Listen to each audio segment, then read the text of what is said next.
now. It's all because of this. Behind me are the most expensive cars in the world. My ability to stream Mr. Beast right now, or The Office. Today, smoking is gonna save lives. Or Avengers.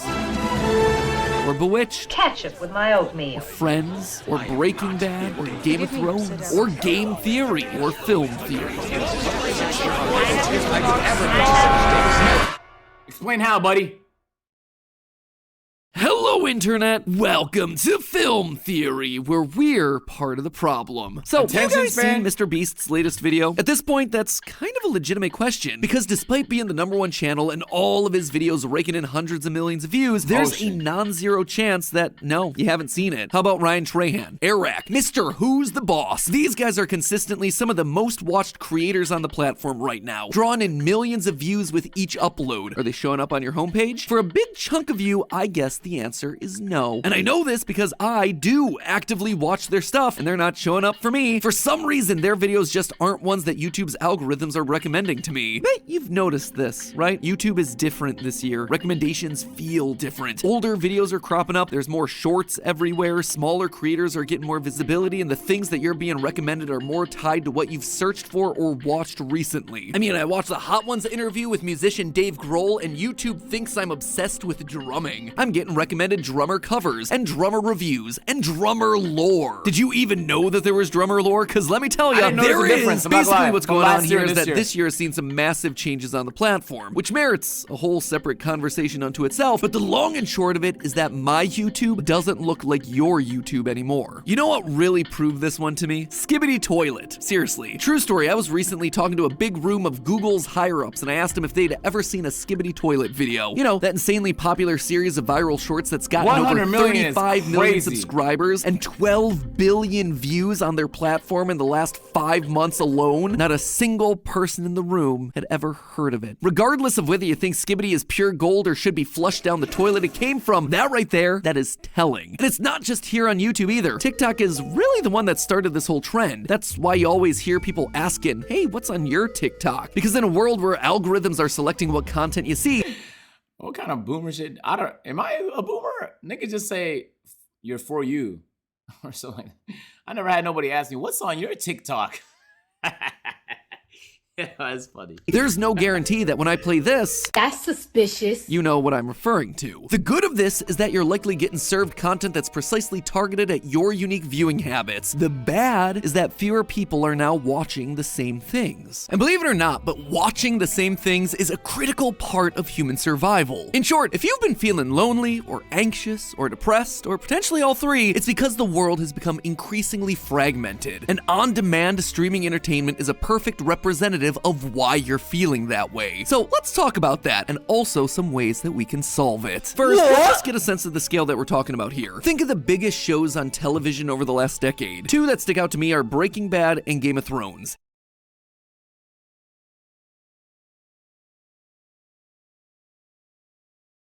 We'll allow it.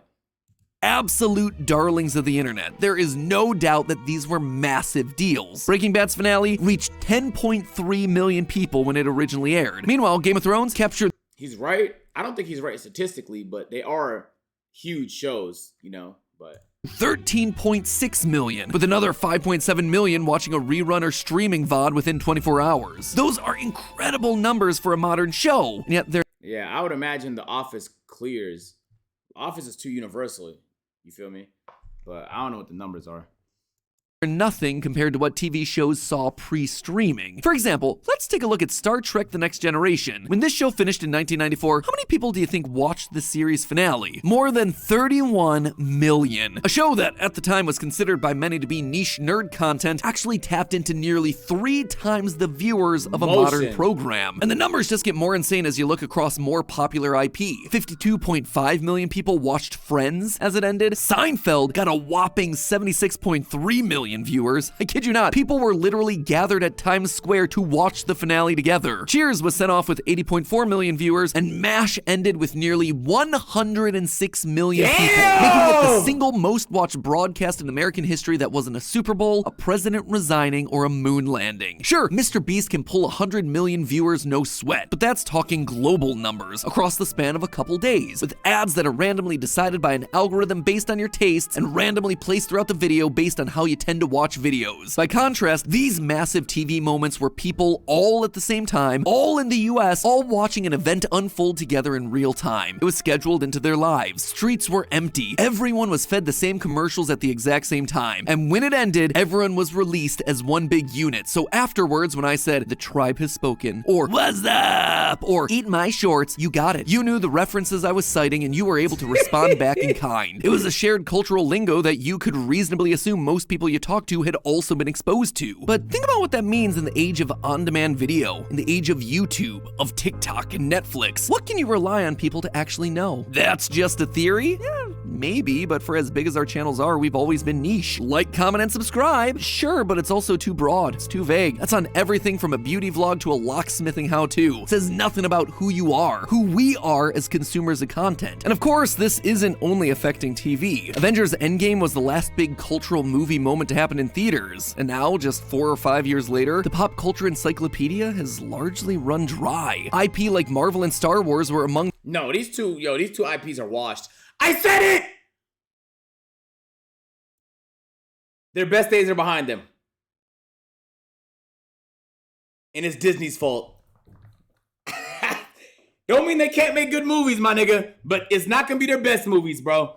The last holdouts of shared cultural touchstones, but because of how they've been strip mined for content, their importance and relevance have largely been on the downswing, with ever-decreasing box office returns. And what's risen up to replace them? Nothing. Well, nothing except the Taylor Swift Eras Tour streaming in theaters. But again, why is that such a big cultural touchstone? Well, because she's one of the only artists to have made it big before this on-demand explosion, with albums dropping in 2006, 2008, 2010, and 2012, all before Spotify came in and solidified music as the on-demand entertainment source it is today. And as a result of getting a foothold early, she's been able to maintain relevance through consistent releases ever since, leading us to today, where she's one of the few music acts that have been able to achieve such huge critical mass and cross-generational boundaries. But after Tay-Tay, who's next? Who rises up? What musical acts have had the same sort of cultural relevance? Taylor Swift or Michael Jackson? Poll. I just need to know, like, poll.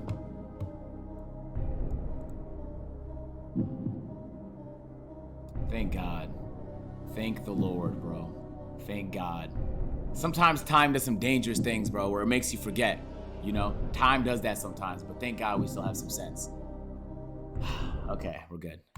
Internationally, I'd say K-pop comes pretty close, but the audience is now too divided for any one artist to attain that much of your attention. And so I can't just turn to the person next to me and ask if they stan Kim Tae-young or make a casual reference to color-changing soup and just expect them to know what I'm talking about. Now, on one hand, this rise of on-demand viewing is a good thing. Theoretically, you're being shown things that actually interest you. Videos, movies, Facts. games, and music that are all tailored to your specific individual wants and needs instead of what a corporate board of directors in Burbank, California deemed to be the next popular thing. But because we don't know what anyone else has seen, is listening to, is playing, quoting, or memeing, we lose the pop in pop culture. At the end of the day, you don't have popular culture if nothing is actually popular with everyone. But why's that matter? Can't we all just live in our happy little bubbles and carry on? Well, it turns out that at the end of the day, that bubble doesn't end up being very happy. The reason is that popular culture supplies us with a lot more than hummable tunes and weird Euphoria clips where everyone's crying. It supplies us with connection. One of the easiest ways to connect with someone that you don't know is to find a piece of IP that you both know something about. Wait a minute, you also watched the finale of Seinfeld? Well, hello! Oh, you saw Infinity War? Why didn't they just go for the head? You listened to Taylor Swift too? That's awesome. What era's your favorite? But as pop culture becomes more individualized, the group we feel that we can truly connect with becomes smaller and smaller. Does that sound like I'm overstating the importance of these connections? Well, it turns out the fracturing of pop culture platforms coincides with a huge rise in feelings of loneliness and isolation isolation in our society, especially here in the US where we've already placed a high value on the idea of independence. A Gallup poll from 1980 showed that 20% of the population felt lonely. That same poll in 2020 reported that 36% of people,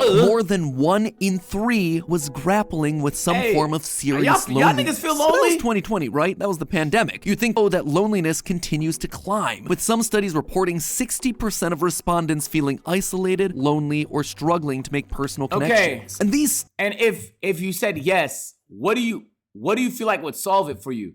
If you say yes, what do you feel like would solve it for you? Some bitches. Okay. A Hellcat.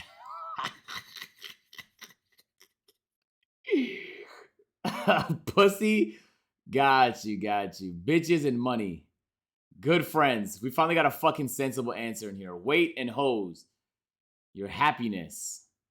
A girlfriend or to move back near my friends. More hoes. A Ken Carson drop. All right, y'all got it. stats aren't just like, oh, that's really sad. It's an epidemic that disproportionately affects people under the age of 25. That's not to say older generations haven't dealt with mental health or loneliness. They do, frequently, but it often goes underdiagnosed in those populations. That said, the statistics overwhelmingly show that the vast majority of younger people are dealing with loneliness on a regular basis. And they're, of course, also the people that have spent their lives in this fractured pop cultural world with fewer anchor points that connect them to other people. Instead, the only things that unite us now, the only things that are truly able to cut through the noise, are the tragedies. In an absence of fun moments like a new Star Wars movie or an Avengers film or a new concert, bad news is the thing that rises to the top of every social media feed. Natural disasters, shootings, war, political upheaval. And while it isn't bad that people are more aware of those problems and injustices, this constant cycle of never-ending bad news with absolutely no levity cutting through has had— Is that true? Is there any stats to back that up? Because I think that's cap. I think that's cap, bro. I think entertainment's going bar for bar with tragedies. I'm gonna be honest with y'all niggas, bro. When was the last like tragic thing that happened in the world? If that was true, we would hear more about some of the tragedies around the world, bro. Right? There's genocides happening on the planet right now that you haven't even heard of. This is true. You don't even know what's happening. Gaza. That's true. That's getting a lot of attention right now. That's true. That's true. But situations like that have been getting attention. That's what I'm trying to say. Congo's situation is just messy for a lot of different reasons. It's happening in China right now. Stuff is happening in Sudan right now. I think in Niger, there's a coup going on right now. Like, there's lots of tragedies going on in the world. People dying. Ukraine is still going on. You feel me? So, like, those are, I think, like, you become aware of the top few issues that the media is feeding you.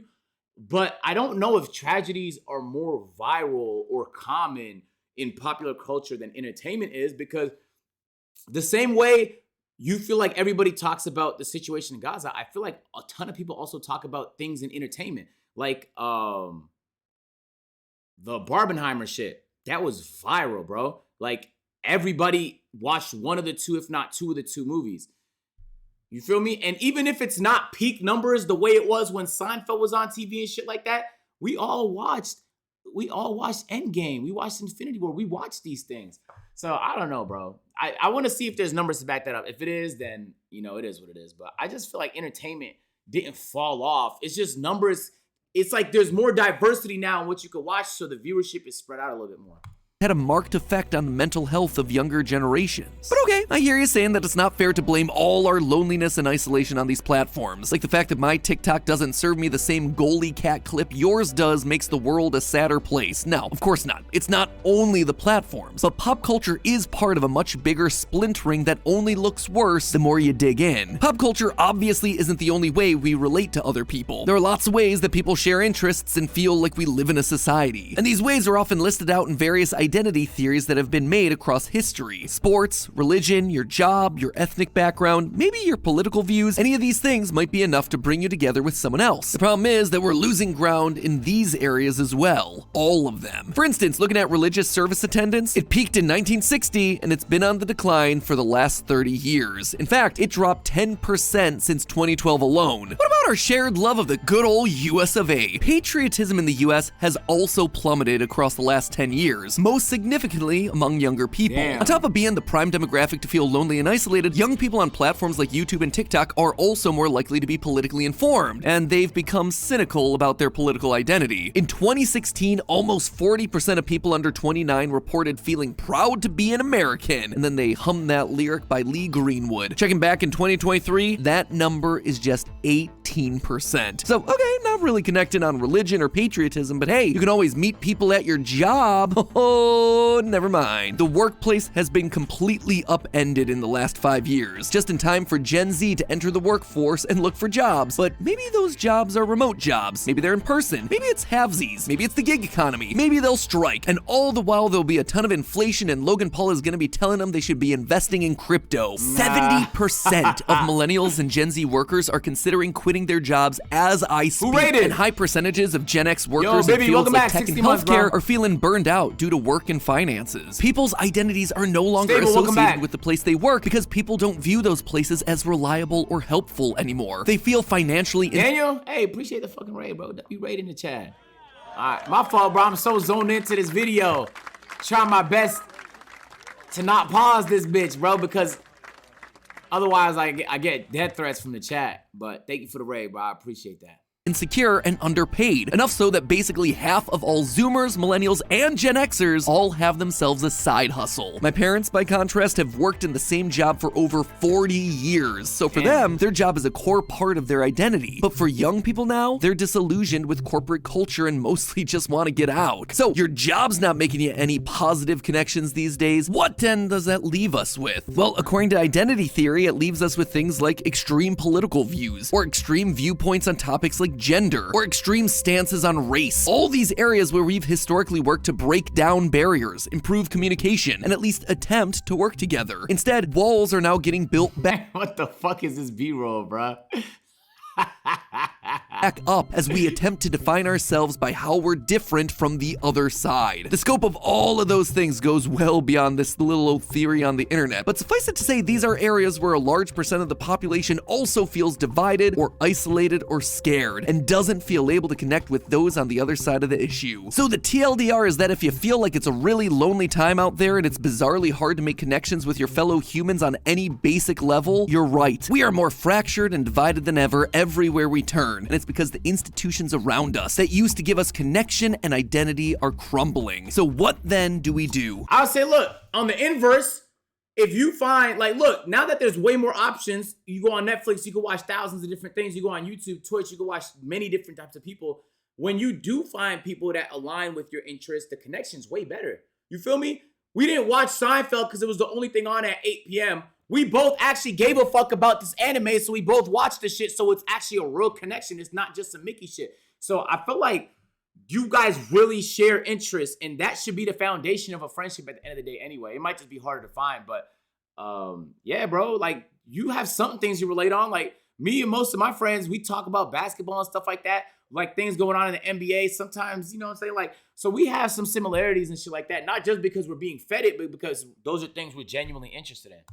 In a time when we really want to feel connected with something, what's the thing that'll help make us feel connected? How do you possibly beat a series of systems that keep us siloed? Well, ironically, it's in the place where we started this episode, stories. Whether that's in YouTube videos, movies, TV, video games, wherever, hearing other people's genuine stories about what they're going through makes us feel connected to them. It helps us understand that other people are going through what we're going through. It helps us to feel like we're not alone. They help us feel seen. One of the most popular movies of of the last year has been Puss in Boots: The Last Wish. Hugely, inexplicably popular. Except what's it about? Well, the theme is identity. It's about being lonely. It's about finding your place in your relationship with someone else when the identity you thought you had I'm gonna have to crumbles watch that. away. Huh, go figure. Kind of matches what we're talking about. Or how about the biggest movie of the year, Barbie? You know, the story about a person, a doll thing in a world where their role used to be clear cut, but now she doesn't know what her place is anymore, what her WF. identity is, which has left her feeling, say it with me now, lonely and isolated. And she finds herself in the end by being a woman. And there's that big speech in there about how hard it is to be a mother and a woman and how there's so many expectations. Oh my gosh, it's almost like this whole movie is relatable. The stories that now cut through the noise don't shy away from this splintered feeling. Instead, they face those feelings head on. Authenticity and honesty about the one universal that we all feel, loneliness, is actually what's helping to unite us. YouTube, which has been the world's most frantic viewing experience for the last 3 years, is just now fully finding itself swinging in the opposite direction. Simple conversations with Moist Critical about current events, human experiences like eating with Eddie Burback and Ted Nivison at Margaritaville's, the lonely man's cuisine. Investing in human stories is feeling refreshing again. Even Mr. Beast has openly talked about pulling back from his ADHD-inducing editing style to a narrative format where he sounds more human and allows an actual story to unfold in his videos because that's what's keeping people engaged, rather than just more and more suitcases of money opening up every 10 seconds. Will this instantly solve all our problems? The root cause that makes us feel so divided? Have us feeling great and making lots of friends and have hair-braiding sleepovers soon? No, definitely not. But there's a recognition out there that talking to real people, telling real stories, and being honest about where we are, it pays off. While we're in this phase of splintered existence, seek out the real great stories that feel honest to where you are right now. Don't be afraid to talk about what it's like to be lonely, and do it in increments that are longer than 3 seconds. You could even go out on a limb and not set it to a trending sound. It's not guaranteed that everyone else you know will see the same things you will, watch the same movies you will, play the same games, or have the same experiences, but the important thing is that by watching and sharing stories that are real and relatable, we'll start a new pop cultural trend built on what it means to be human, with all the ups and downs that entails. And you know what? It's not a bad place to start. But hey, that's just a theory. A film theory. And cut. Tight shit.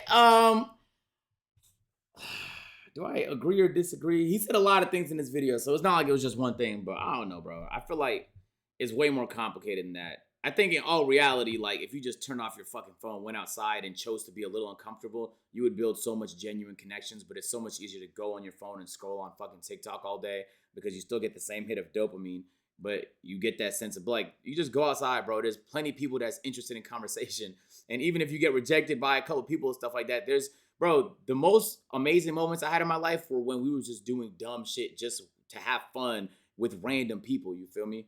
But like those situations, you're gonna be a little uncomfortable because there's risk involved. Like, what if the social interaction doesn't go according to plan? Yeah, people will be letting the fear kind of paralyze them.